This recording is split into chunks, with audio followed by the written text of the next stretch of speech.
Hello and welcome to another episode of the Data Revolution podcast.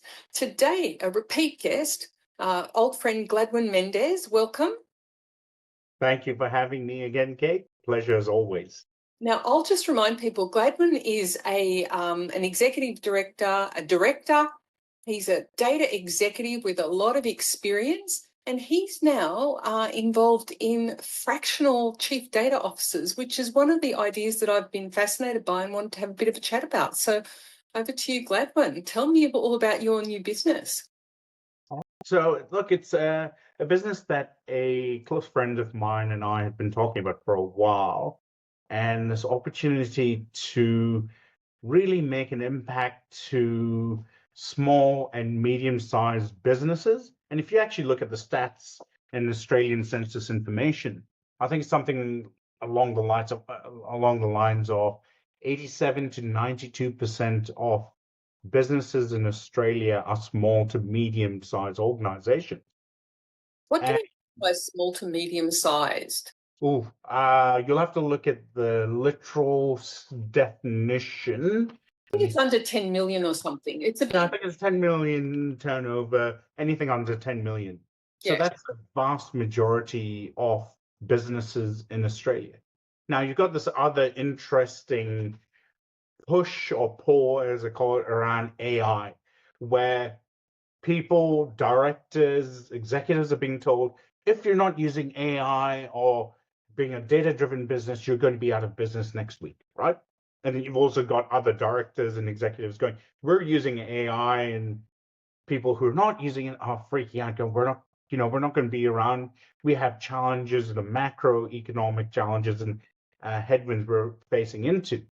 So with that in mind, the concept that's been quite popular overseas, especially in the US and the UK and Europe, was this concept of fractional chief data and analytics officers, where you might be small to medium and you can't afford a full-time data executive like my friend Greg Tang and myself, but you want to still keep pushing along and get your foundations. You want to be data driven. You want to be able to leverage these AI capabilities, but just need the expertise. You need something to move you along. That's where we come in. So we would go into an organization maybe 1 or 2 days a week. And the key focus, now it's different to consulting. We say consulting is a dirty word. The whole idea of getting us in is to uplift the capability within that organization, where it might be identifying a person who is a little bit more junior, but could be groomed and could be trained and upskilled to be their future chief data and analytics officer, or provide those skills and really uplift those capabilities. And yeah, that's it in a nutshell. We would come in and teach that organization how to fish rather than sell them a fish. And if anything, a good exit strategy for us is actually we are looking always to be moving on and having that organization uplift their capability and being able to get them on that journey and moving along and get that momentum going. So yeah, that's the big outcome that we're looking for, is increasing and uplifting capability 1 or 2 days a week. It's something that kind of started off in startups over in Silicon Valley with chief financial officers, where small startups didn't need a full-time head of finance, but they needed some strategic guidance. They needed some capability uplift. So, I remember them from like a decade ago over in the Valley. So that's a really interesting thing. And I think a lot of organizations now, with the pressure to become data-driven, are trying to work out what to do and how to do it, which is a real challenge. Exactly, Kate. Look, and you've probably experienced the exact same challenges I've seen, where, no kidding, I've had directors come to me in previous roles and organizations go, we'll take 3 AI. And it's like, you kind of go, that's not how it works. And I think there's that significant, almost a 3-prong approach. data literacy, technology, digital literacy, and now AI literacy that is critical. It needs to be brought to organizations, but they generally can't afford to easily be able to get that by hiring someone full time. So it's exactly like you said, coming in, helping an organization grow, and then moving on, or continuing on with that organization over an extended period of time. But the idea is to exit at an appropriate time. And that, to your point, might even be, it might require and involve us in hiring a person for that role so we can move on. Mm. And it seems to me that a lot of organizations are not realizing that to get their 3 AIs that they want to buy, they need to do their plumbing and get their data in order. So they need to get their data governance right. They need to get their data platform right. They need to get their data pipelines right. So that usually takes, and that's why I think this idea of a fractional CDO is such an important one, because you need somebody with gravitas who can have the conversations with the board and the C-level and help them to understand it, because a lot of times organizations just don't have the mental map of how to get from where they are to where they want to be able to do things like AI.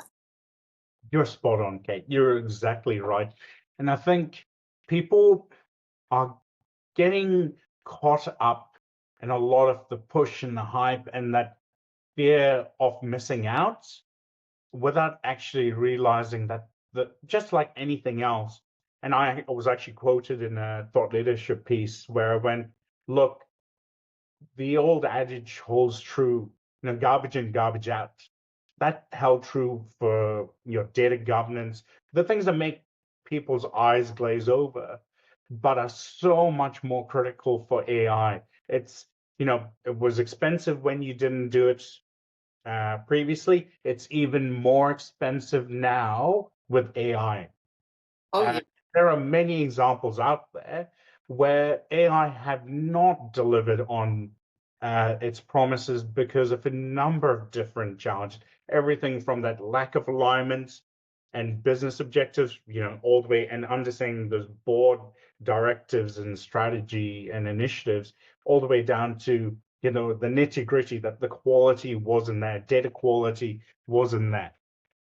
It was really funny. I was having a chat yesterday with a colleague in the US, Dr. David Bray, and we were talking about the real challenge with generative AI is businesses don't really need generative AI. Question is, does anyone really need generative AI? What we really need is something more deterministic that can give us consistent answers, but with the flexibility of generative AI, but more deterministic.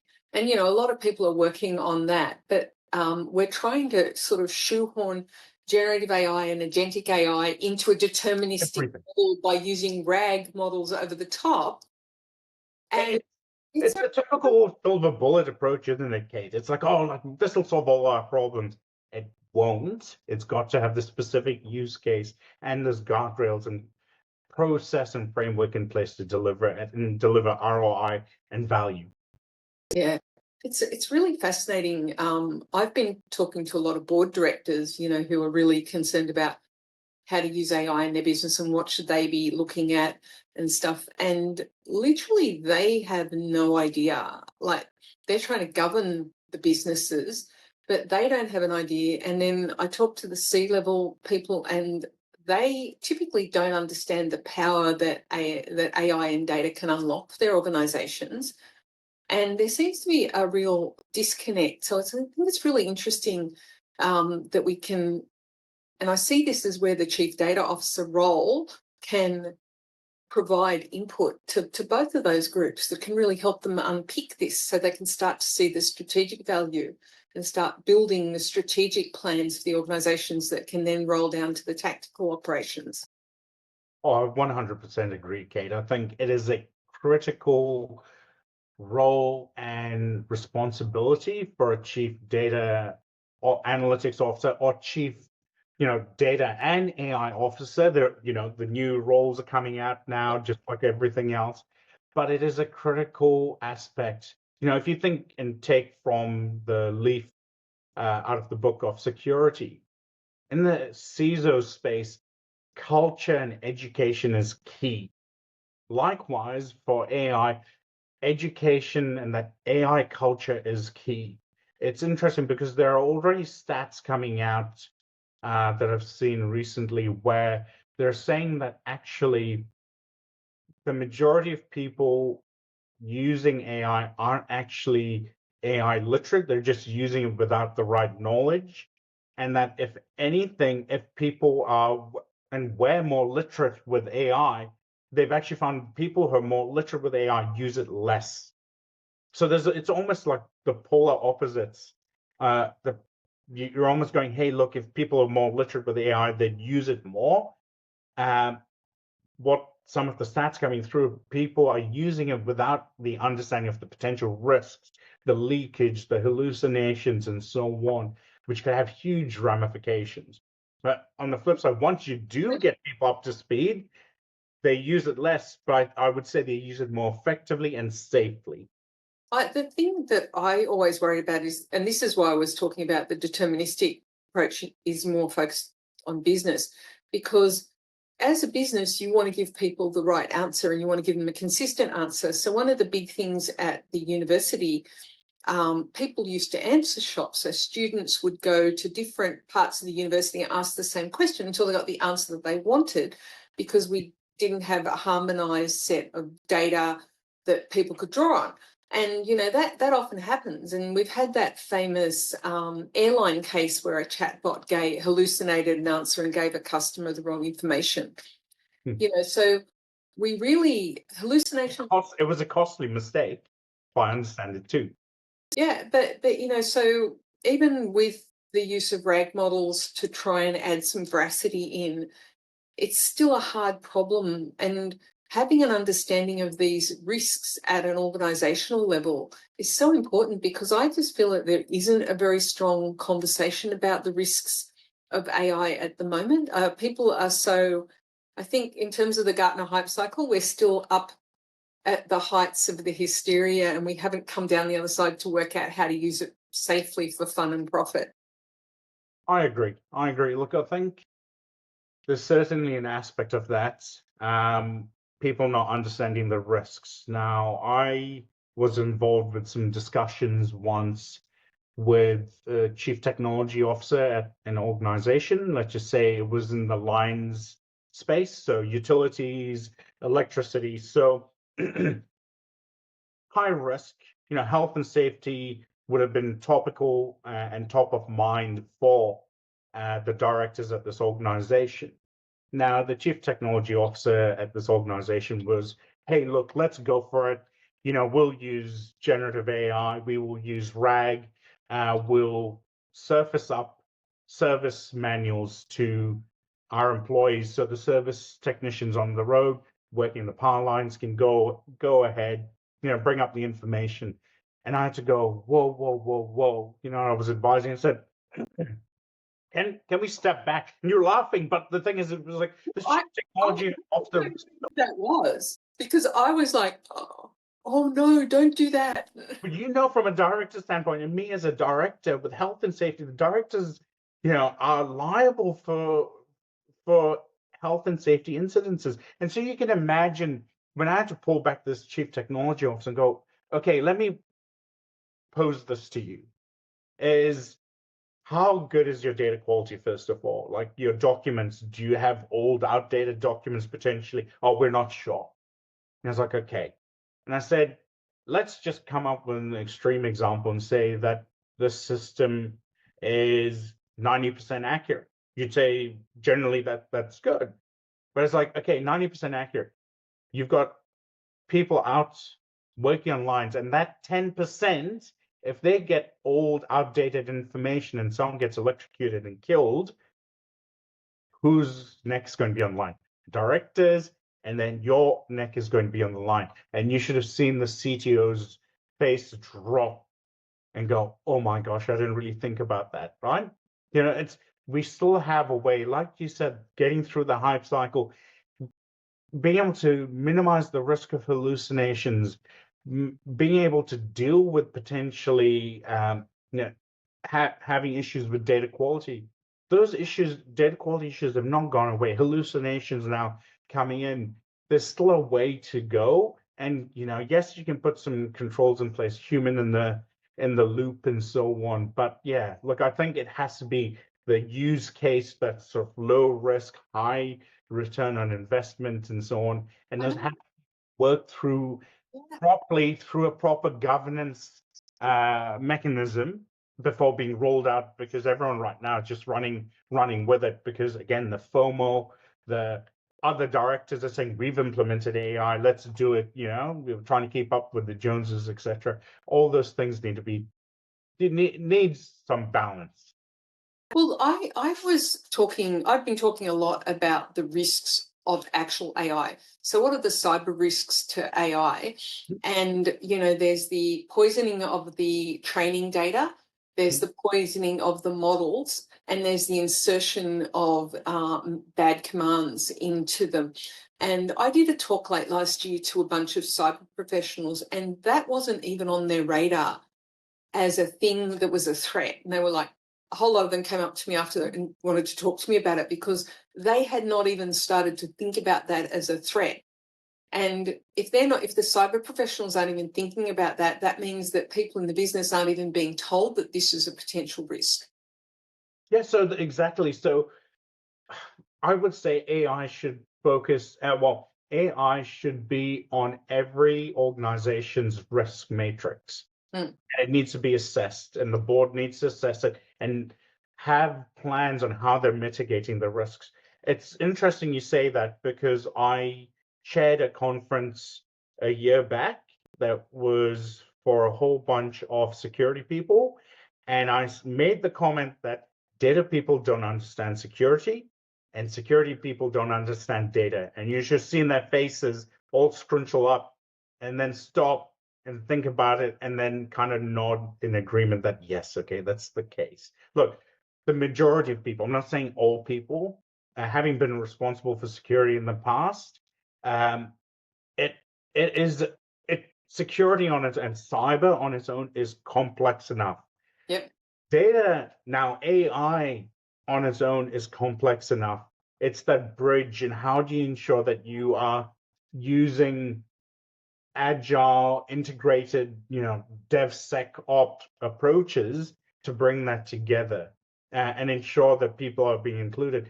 What used to be, and you'll know this, Kate, what used to be shadow analytics is now certainly shadow AI, where are using information. So you need to essentially go, and we used to have a saying, and I used to use the saying to the board when I'd report on security, is I'd go, it's not a matter of if we're going to get hit with a security event, it is when, and how we can recover from it is the key thing. Likewise, again, that education, that literacy, and people understanding, hey, you do not put confidential information into these open tools. You do not put board papers into Chat GPT. As a director, I've seen some examples being used, and I was like, they really should have caveated that if that's what they meant. But again, some of the most confidential information potentially going into these large language models. Oh, the number of organizations who put notices out this week to their staff saying don't use DeepSeek because of all the security problems with that is hilarious. Like, people emails. Look, I think and look, this is just my personal opinion. I think there's a lot of focus on DeepSeek, but there's significant leakage in American-based tools also. Yes. People, I think, have very quickly forgotten about that example in Australia of, I think it was a Department of Corrections, when external, and this is freely available online, an external consultant had used ChatGPT in the space of sexual harassment and had gotten a page and a scenario pulled together using ChatGPT. Now, when she went and presented this to this government organization, someone actually stood up and said, hey, I'll stop you there. What you've actually used is a real ongoing case. Have you heard of that? Yeah, I know that. And so that just shows the risk of leakage, even with Western-based tools. A lot of people have. But it's showing the data literacy problem that you mentioned earlier. And it means that data literacy really needs to go up people's to-do list. Exactly. Data literacy. It's like a three-part. Data, AI literacy, digital literacy, all of those go hand in hand. And that's where, look, even security literacy, that's where I strongly feel, and I'm actually chairing a security event next week. I strongly feel as executives, we need to work more closely together. The chief digital officer, the chief data officer, the chief information security officer, we have such like huge responsibilities, and with that, the huge responsibilities come these huge risks, and we need to work together collaboratively to protect our organizations and communities. Yeah, well, I made sure to bring that kind of coalition together at the university, and the CISO was when I basically joined at the hip. And one of the things that we did was a joint exercise, just a tabletop exercise to walk our senior executives and some of our board through of the impacts of a breach of our systems. A simple thing, a system goes down on a Friday, and just play it through to you've lost it all. And if that would have happened when we were enrolling all of our students, like they would just go to the next university. If we fell over, they would just go to the next place. So we would the risk to us that we would lose that revenue for that year for all of those new students. And it was funny watching around the room to see the dawning realization on everybody's list that these boring systems that nobody is interested in are actually really fundamental to the revenue of the business. And nobody had joined those dots really before. Yeah, looking at, I think that it sounds really good. You had that collaborative approach, but that's what it takes. I always used to say security is everyone's responsibility. Likewise, privacy is everyone's responsibility. Data is everyone's responsibility. And now it is like, hey, look, that literacy is also everyone's responsibility with AI. Because all of those things are so closely intertwined with each other. One of the interesting things we did in 2022 was we did some work with all of our teaching staff. And one of the consistent bits of feedback they gave us, so it was to data and IT and cyber, we don't know where the rules are that we have to follow are. So, we had a really fragmented policy space because organically, cyber did their policies and then data did their policies, privacy did theirs. So everybody had done theirs organically. And so we actually decided to bring it together under a new information governance policy with different verticals, but under that, and to make it all personalised to roles, so that if you're a teacher, you can just pick up and go, here's what I need to do across all of that. And that's something that I think is really worth doing for organisations, because that fragmentation, which made sense at the time because, cyber didn't exist, now it needs to exist and we've got to tell people how to do it. And then the other thing was that the university was doing this harmonisation and minimisation of its policies, and they didn't want us to tell people what to do. And me and the CISO were just going, I'm sorry, in cyber, we're going to tell people what to do. We're not going to give them a choice. This is not negotiable. And that is a big mind shift for a lot of organisations where, we're going to tell you what you're allowed to do to protect the organisation. We're not going to not tell you what to do. Oh, look, Kate, you touch upon a number of interesting points in there. One of the first, I'd say, look, and as the CIO in a previous organisation, what you're talking about, simplicity is king. Equity is the ability to, and we had the same thing. We had 4 or 5 different policies. And I sat back when I came on board and I looked at them and I said, if I was reading this, I'm already being onboarded. I've got so many different things to do. You want it to be simple. And we literally consolidated all these complex policies into just an information sort of policy. and went, look, from something like 8 pages down to sort of literally 2 pages, and use simple principles that literally my grandmother could read and understand, right? Again, I think people fall back into, I need to be really comprehensive and I need to be, to the nth degree and legally binding. So literally, it just overcomplicates it. It's like simplify it and use principles that people can understand. When I was leading a privacy program at one of the large banks a number of years back, I remember having a machine learning engineer run up to me, and thank God he proactively reached out to me. But he ran one of his machine learning use cases, and let's just say it was in facial recognition. And I sat back and I was horrified, but I let him finish. And I went to him, I was like, look, thanks so much. First of all, it's the carrot. And it's like creating a culture where people can come to you is critical. And I said, look, thanks so much for coming to me. How about I play this back to you in a different way? If you were in the shoes of this customer and you knew this was being done to you, how would you feel? He sat back, thought about it, and went, oh my God, I'd be horrified. I said, there's your answer.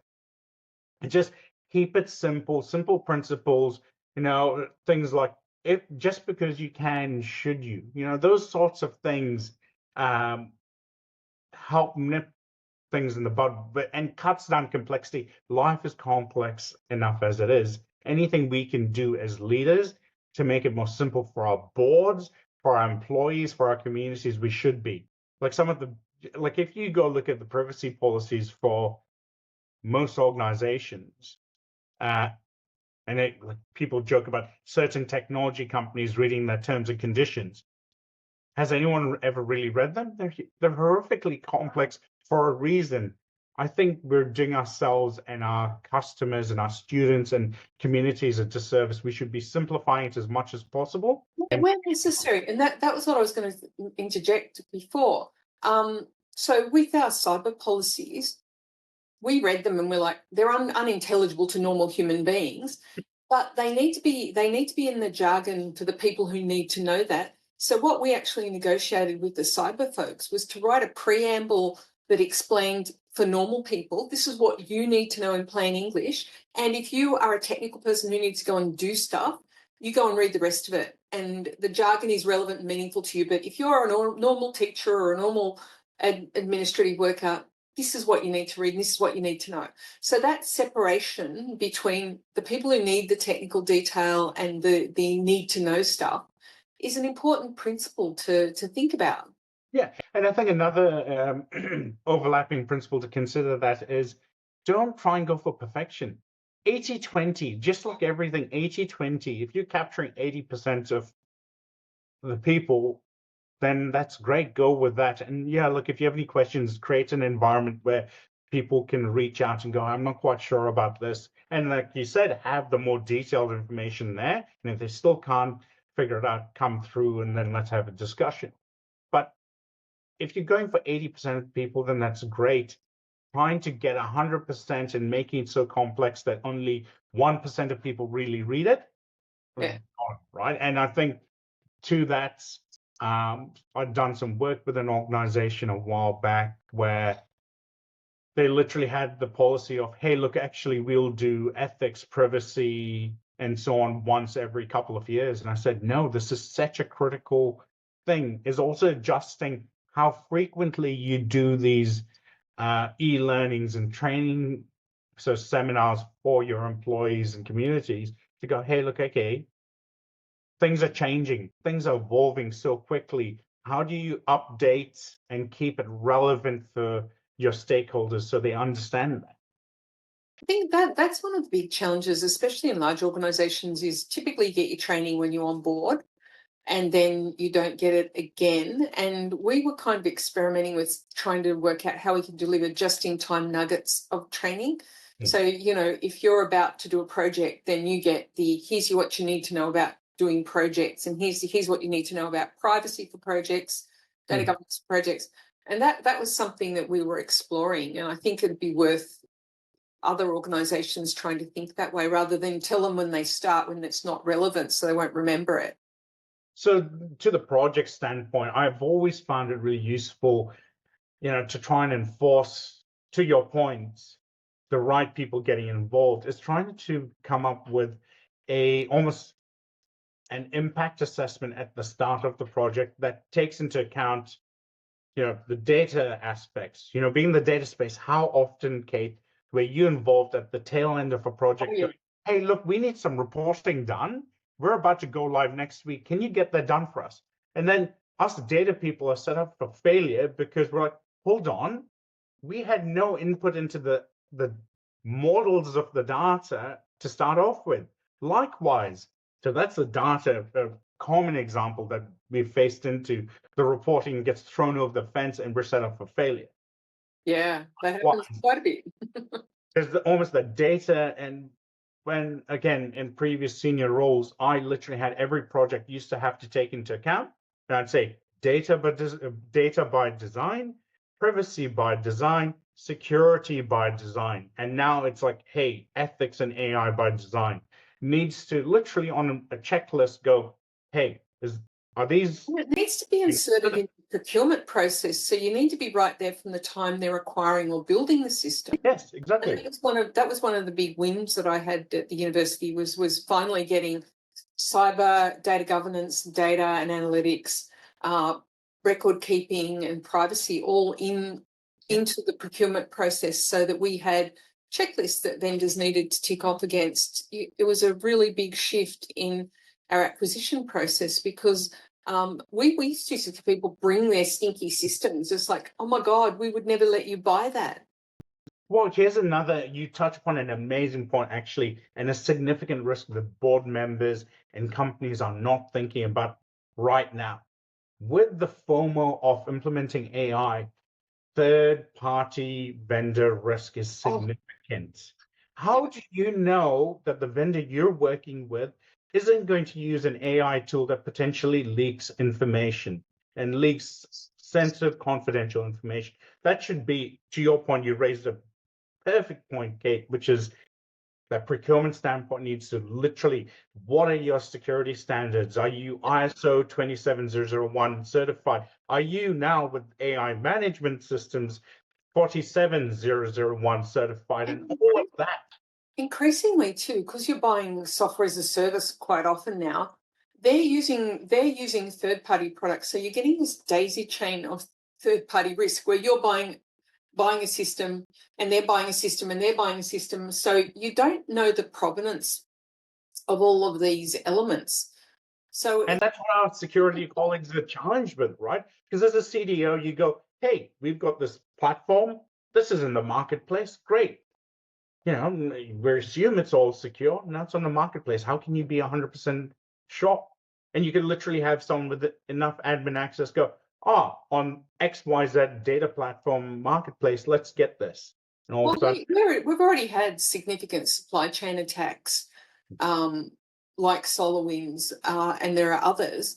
And we know that there is malware that has been embedded in systems that we regularly download and use. So it is a real risk. So the risk landscape for business has increased markedly as a result of AI. It was already increasing with all the cyber risks, but now the AI risk is adding to that. So it's an interesting time to be in data, let me say.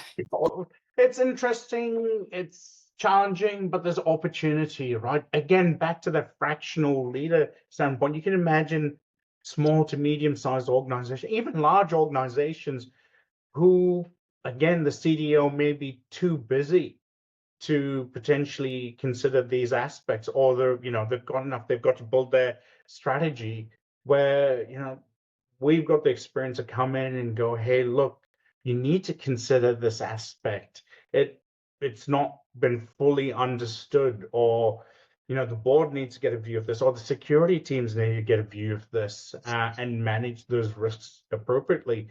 It's a very interesting time. I'd say what ChatGPT AI has been around for 60 years. All they've done is democratize AI for all, right? And realistically, because I often use the timeline to explain it to people, and that, like, the concept of AI has been around for 6 years, but realistically, machine learning dropped in 1997, deep learning dropped 2012, generative AI 2021, and agentic AI 2024. So a lot of this technology, apart from machine learning, is actually still quite new. And we haven't had all of the migration of the knowledge of how to use it properly and safely for fun and profit. So, in the professionals, because they're just busy doing their jobs. So they're just trying to keep up. And a lot of people are deploying AI now without thinking about it, which is one of the reasons I'm a huge proponent of the Open Data Institute's one-page data ethics canvas, because it's a bunch of questions on a page that you can just huddle around and think about it for a moment before you launch into your AI initiative, which is a really good idea to do. Oh, exactly. I think, and to that point, it's an interesting one. What also makes it challenging, there are so many now frameworks, approaches, standards, rules, legislation now sort of coming out, right? So it does make it challenging. You operate in multiple jurisdictions. Exactly right. It's like when GDPR came out. I remember everyone scrambling then. But again, like the EU just rolled out some new regulation around AI, and it's getting your head around quite serious obligations on organisations and training of people and stuff. Exactly. Well, they've made it, like, if I understand it right, AI literacy is a must. So there you go. So it's not just something we're saying has to be done. The Europeans have mandated it. Yeah. Well, it's interesting, and it'll be interesting with the bifurcation for the world, where the US probably won't be interested so much in regulating anything for the next little while, but the EU, China, Singapore, UK potentially still want to actually regulate. Australia is regulating, so we've got the safety standard, which will eventually turn into legislation. So the regulatory landscape for all of us is going to be more complex. So that's why you need fractional CDO. Right. Like, I think we need fantastic people like yourself, Kate, running this education and doing the great work that you do, because like anything, tone at the top is key. And the board from the university, the Senate, that tone at the top pushed down to the rest of the organization is so, so important, right?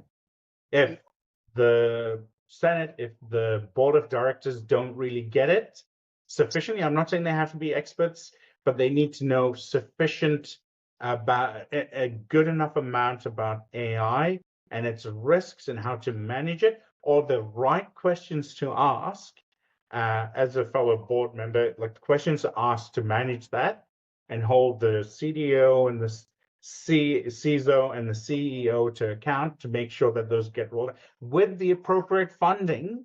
They can't do it on the small finale rag. No, it needs to be done. So it needs to be done otherwise. And unfortunately, I foresee more and more incidences coming up in the near future. And yeah, we'll just have That's a really good, really well made point that board directors are important. They have an important role, so they need to get their heads around AI and how to govern it. So that's something to be thinking about in this space. Thanks so much for your time, Gladwin. Always a pleasure to chat with you. You're welcome, Kate. Pleasure as always.